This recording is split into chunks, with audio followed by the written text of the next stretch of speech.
Hello, and welcome to Office Hours with Dr. Dan. I'm Dan. Today's topic is how to ask for a letter of recommendation. And a letter of recommendation is a written appraisal of your suitability for a specific job, internship, graduate program, or scholarship. And first off, you should ask for the letter of recommendation early, something on the order of 2 weeks before the letter is due, earlier if that due date corresponds to some time that's going to be very busy during the semester for the professor, midterms and finals, for an example.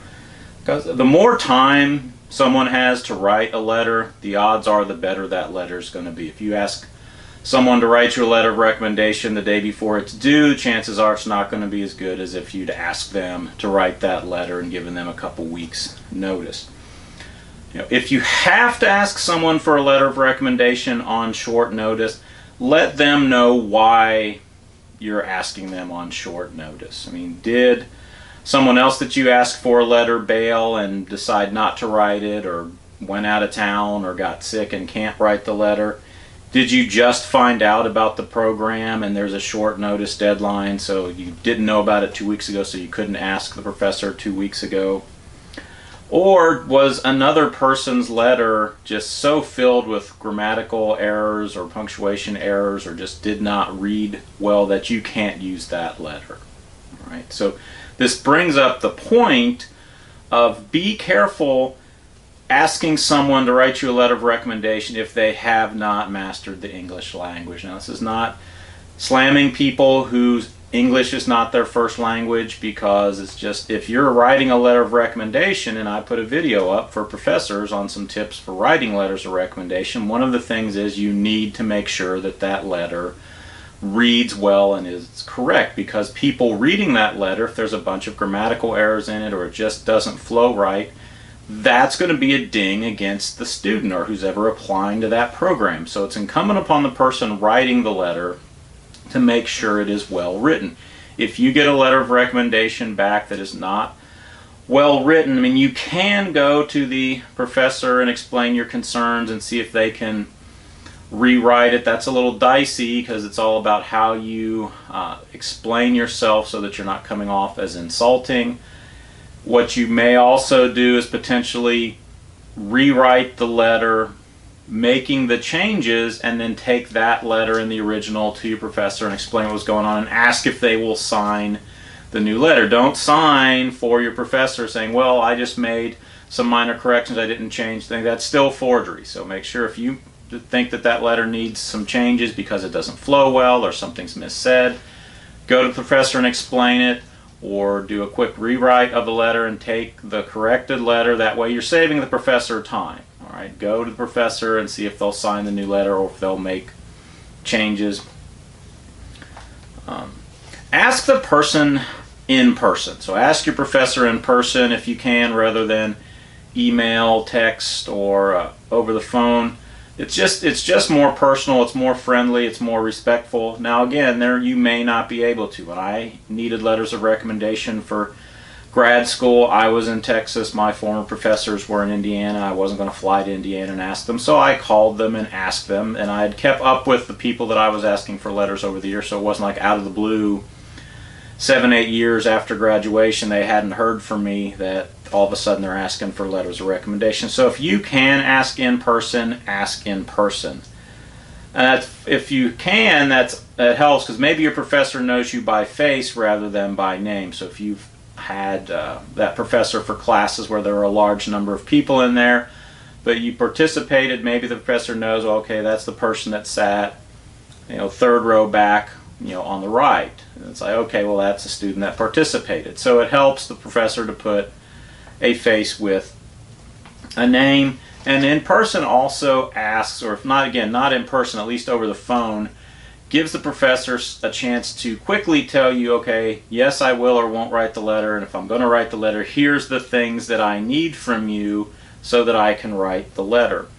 And on that note of having things ready for your professor to save everyone time, if you're meeting with them in person, have something to hand them that has the contact information for who the letter needs to be addressed to.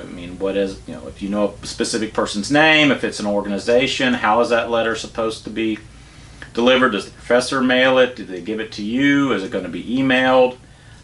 What position or program are you applying for? So the professor can kind of include that information. And again, professors that have been teaching for a while have a format for letters of recommendation. I mean, so you shouldn't be hesitant to ask for a letter of recommendation for a professor that you've had before.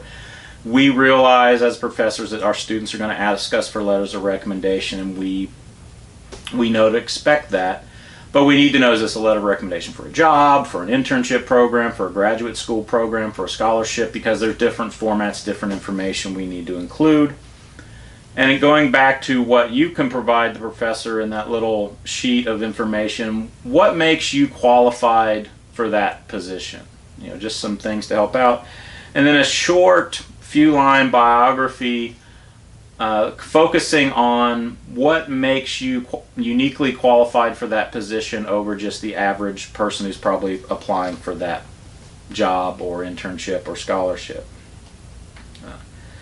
Me personally, I would usually ask the student to prepare a draft letter of recommendation, so they'd include all of the information as far as contact information and things like that, and then the short bio. And you know, I may use some of what they say. I may just use the contact information and completely rewrite the letter.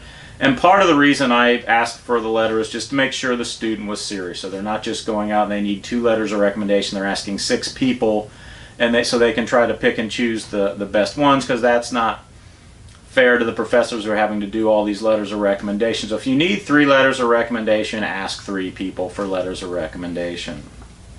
And then it's ask, don't demand the letters of recommendation. So it's better to go talk to your professor during office hours, or make an appointment, or if you happen to see him in the hall and they have a few minutes, you know, ask them. It's like, Professor so-and-so, could you write me, or would you write me a letter of recommendation? Not, hey, I need you to write me a letter of recommendation. You know, I mean, there's asking, and then there's almost demanding. Say, hey, I need you to write me a letter of recommendation. Well, you know, depending on your relationship with that professor, that could come off as very demeaning or demanding, and the professor may say no. So, you know, ask nicely. You don't need to grovel or anything like that, but just ask rather than demand.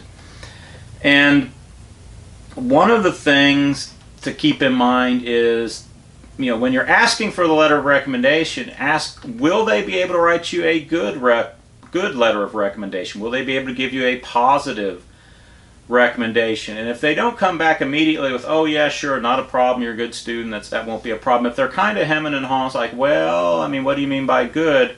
Then that's probably a sign that they don't really know you, that they're not really into the project. So you probably need to go ask someone else, because some people just don't like to say no. They don't like to get into a confrontation. If they say no, I won't write you a letter of recommendation, then they might be afraid, oh well, this is going to blow up into something that I don't want. So they may just write you a lukewarm letter of recommendation, and that's not going to do you any good. So there's nothing wrong with asking, again, politely, would you be able to write me a good letter of recommendation, or would you be able to write me a positive letter of recommendation? If they come back to me and say yes, then you should be good to go. And that's especially important to ask if they're going to be able to write you a good letter of recommendation if you won't get to see the letter before they send it off. I mean, I personally, when anyone ever asked me for a letter of recommendation, I would let them see it. You know, that was just me, but professors don't have to do that, and in some cases they may not be allowed to do that. So again, make sure they're going to write you a good letter of recommendation.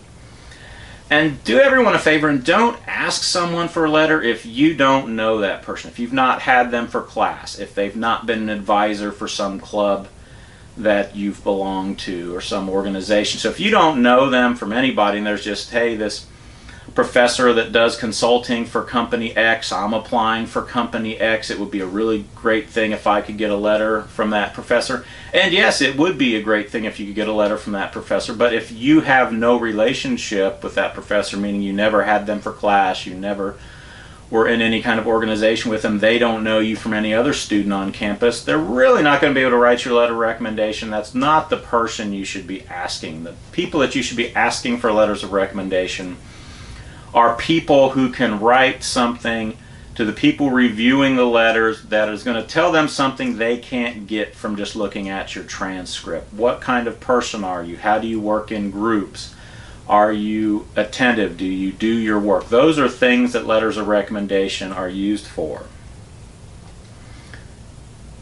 And follow up with the professor a few days before the letter is due, to make sure that they haven't forgot. And a good way to make sure they haven't forgotten without just asking, hey, have you forgotten my letter, is to send them an email or stop by their office during office hours and say, hey, do you need any other information for the letter of recommendation? And that's a good way to jog their memory if they forgot, and without trying to embarrass them, say, oh, you forgot my letter of recommendation. And then finally, let the professor know what the results were. Did you get that job? Did you get that scholarship? Did you get that internship? Or did you get accepted to that graduate program? We as professors like to know if our students are successful. Right? It's one of the nice benefits of the job. We go in there, we teach class and everything, and we like to know, hey, our students are getting hired, our students are getting accepted in the grad programs, they're getting scholarships. So just let them know what's going on. Did you get the position that you applied for? So hopefully this helped. Take care, and I'll see you next time.